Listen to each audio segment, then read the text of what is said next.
Anyone that's had to travel on an airplane knows that they're not always a comfortable experience.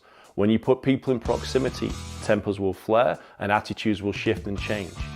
Let's have a look at a situation that unfolds that really did not need to in this reality check.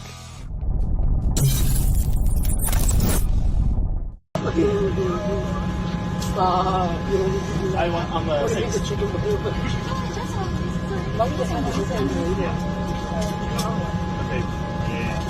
Don't fuck with it. I really love. Don't fuck with it, I said.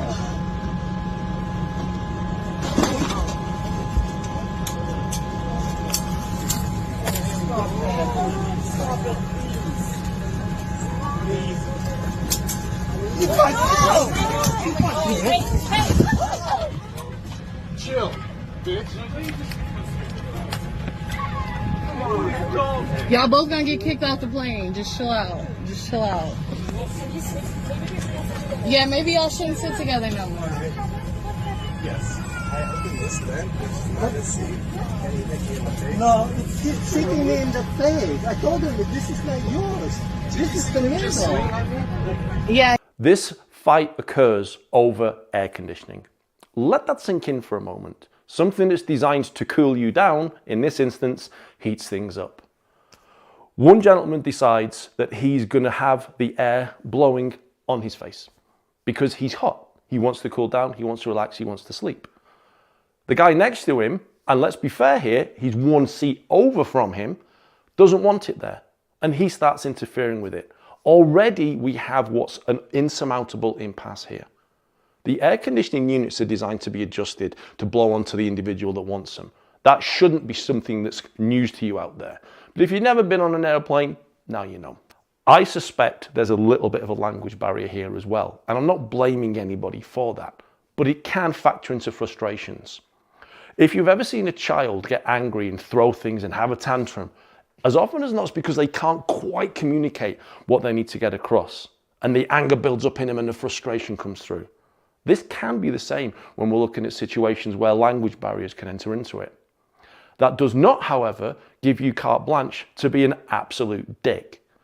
In this instance, he chooses to go firmly into big dick territory, and he starts to hit and push towards the guy.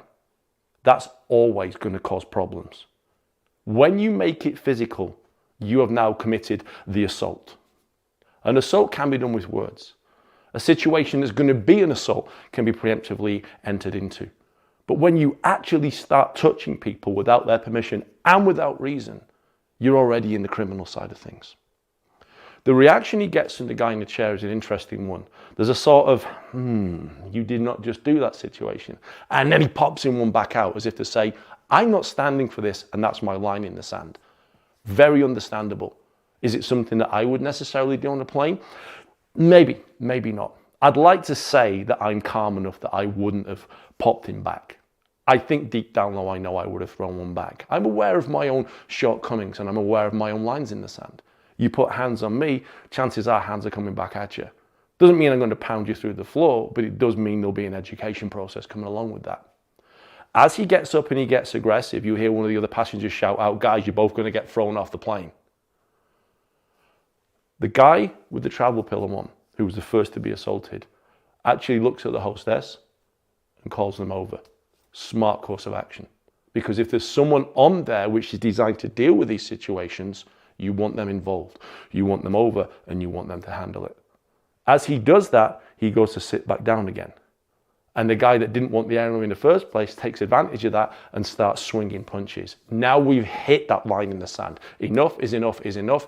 Picks him up, throws him right into the aisle. Doesn't hit him hard. Doesn't punch him, doesn't elbow him. Just throws him hard enough and then gives him a very clear directive. Chill, bitch. Even with a language barrier in place, he's now set a clear message. I'm not putting up with this. I will wreck you if you do it again.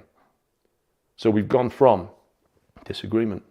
We've gone from an initial push and exchange and drawn a line. And then the line gets transgressed once more. Okay, we'll go one further. Bruce Lee's first student, Jesse Glover, used to have a saying, let me know how far you want to go and I'll meet you there. It doesn't mean he wants to start it. It does mean he'll finish it. And what we have here is an escalation, a disagreement, to a little push, to a punch, to a throw. And he's like, let me know where you want to go again. I'm happy to meet you there. The stewardess is lucky enough to come in here and start to bring the situation down. Now, I would suggest, being as they're on the ground, one of them is going to get ejected. They certainly should not be sat next to each other for the duration of the flight. It does also illustrate, though, that when there are other people around that are responsible to handle these situations, we can't always hand it all the way over to them. If he'd have been waiting for the stewardess to get involved, he could have taken a kicking, he could have taken a beating. The guy could have kept throwing the punches. He still allowed his own personal boundaries to be enforced, but he didn't go further than he needed to. I consider that a good application of force in a situation. A push, a punch, a toke, an arm bar, a leg bar, they're all relevant. They're all necessary in certain circumstances. But you always need to be able to stop yourself. As soon as the stewardess was involved, he sat down and let the thing play itself out. He didn't need to do any more.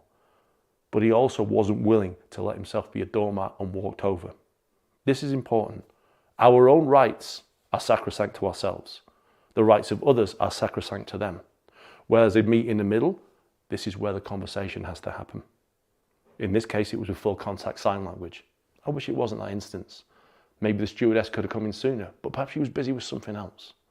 But the fact that someone was willing to get physical over air conditioning, of all things, suggests there's a problem in that person's psychological makeup. Either they're an angry person in life, or they're just used to getting their own way. But in this instance, he found someone that wasn't willing to let him get his own way. And what's important to remember, these days more than ever, is that your rights end where someone else's begin. That's also where the conversation needs to happen, because might does not always make right. And the firstest with the mostest is not always the bestest, as we saw in the situation that just unfolded. Thanks for watching, guys, and thank you for all the support. There are a couple of ways you can actually help us support even more. One is to like, share, and subscribe to the videos that we put out to help get the word out there.